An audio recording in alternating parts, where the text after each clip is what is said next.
Hi everybody, this is Craig Tiener for The Mindful Eye and the Photo of the Week on the Daily Critique. This week's Photo of the Week was submitted by Rick, who's an advanced photographer, and we have the metadata and the backstory on this one. Rick shot this with an effective focal length of 15 millimeters, so super wide. At ISO 100, he stopped down to f22 and exposed the file for a half second. I'll give you a little bit of backstory now and a little bit more in just a minute.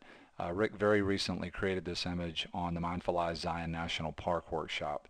Right when I look at this image, one of the things I love about it is just how simple it is. And having just a few ideas can really make our life easier. You know, one of the things, particularly in a landscape setting, that can start to make a shot fall apart is just a lack of unity or cohesiveness.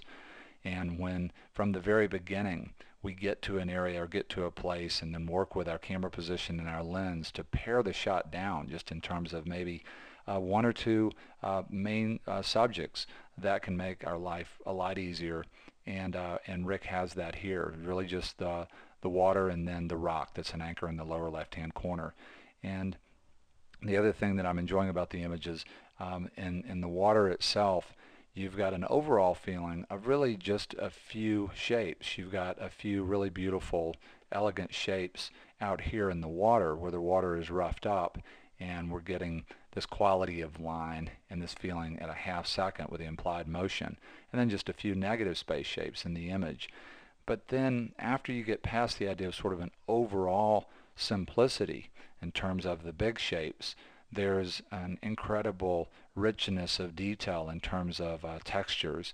And one of the things to me that's so elegant about this image is there's a really beautiful feeling of rhythm in the shapes that are here. There are not many shapes, but you're either really going to start looking at this image out here in the high contrast area or at the rock, and then everywhere you look there's a feeling of this wedge shape that you see in the rock. Sometimes it's elongated, other times it's almost just like the rock, but everywhere you look in the big ideas and the small shapes, it's a whole series of these wedges. Sometimes it becomes very, very soft, but it really doesn't matter if you just keep looking. That wedge shape is implied almost everywhere.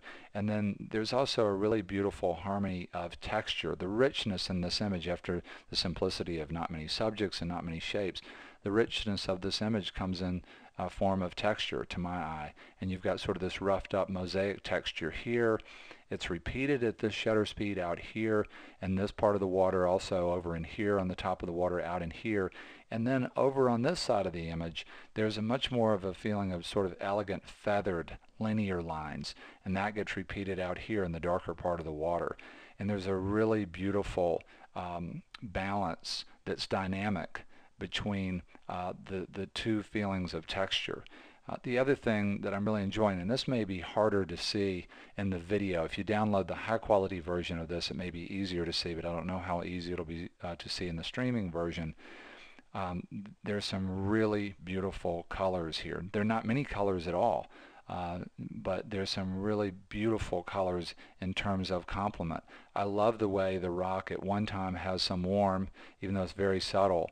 It also has a little bit of green, which is a color that is analogous to all these cool tones out in here. It's really sort of amazing. When you get to the water, you have kind of a feeling of blue-green, but then in some places where the water is facing in different directions, you pick up this feeling of a warm tone that comes back and picks up some of the warms in the rock. And so even though right when you look at this you kind of get a feeling of earth tone that's a little bit warm, a little bit of green, and maybe kind of overall sort of blue, as you go into the image, it's sort of like the difference between the simplicity of the shapes and the complexity of the texture.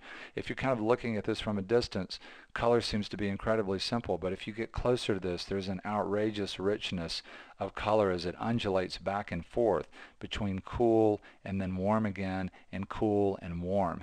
And that really draws me deep into the image. Let's talk a little bit more about the backstory. You know, in our national park workshops, we will scout locations that may be inherently beautiful, maybe popular locations. We try to go to other locations that maybe aren't so well known. And we also try and play back and forth between people just having a free shoot and being able to shoot whatever they want. And we play that off of assignments, and assignments that sort of challenge each person participating in the workshop to maybe shoot in a way that's more conceptual. And this image came out of an overall assignment that we have on our national park workshops. We have daily assignments for both of our shooting sessions, but we also have a portfolio that's turned in on the last day of the workshop. And people come up with a concept in the beginning of the week, and as they're doing their other assignments, they just shoot all week long for this portfolio. And the name of Rick's portfolio concept was Reflecting Black. And so one of the really interesting things to me about this image is that, if you were there and you were seeing Rick shooting this, if you were just looking at it with your eyes, it would look much more open than this. And because Rick has a concept, he's looking for scenes where he can, maybe with a combination of exposure, shutter speed, camera angle, and then post-processing, push his portfolio towards this concept of reflecting black. The work has the potential to, in my mind, when it becomes more conceptual, to become more personal, to become less about the place and more about something that you're expressing that can also touch other people in a way that is more personal and maybe more emotional.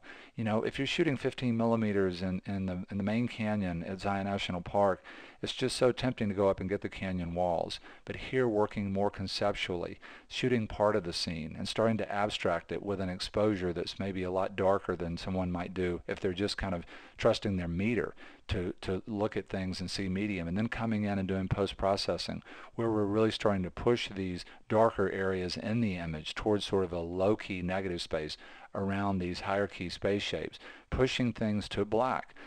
You end up with something that in a lot of ways, relative to what we were seeing when Rick was there shooting, that's much more abstract and a lot more personal.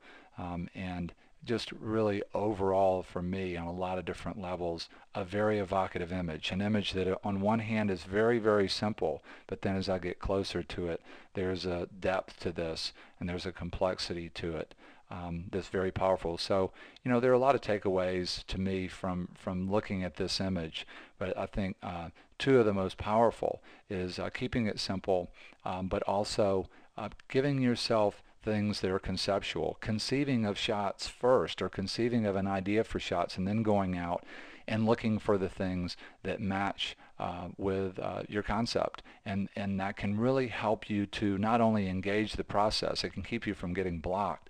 It also can start to push your work in a direction, I think, that's more personal and more evocative. I want to say a big thank you to all the people who have participated on the Mindful Eye Zion National Park workshop, and a big thank you to Rick for being generous enough to share this really beautiful landscape image with us on the Mindful Eyes Photo of the Week on the Daily Critique. Have a great weekend, everybody.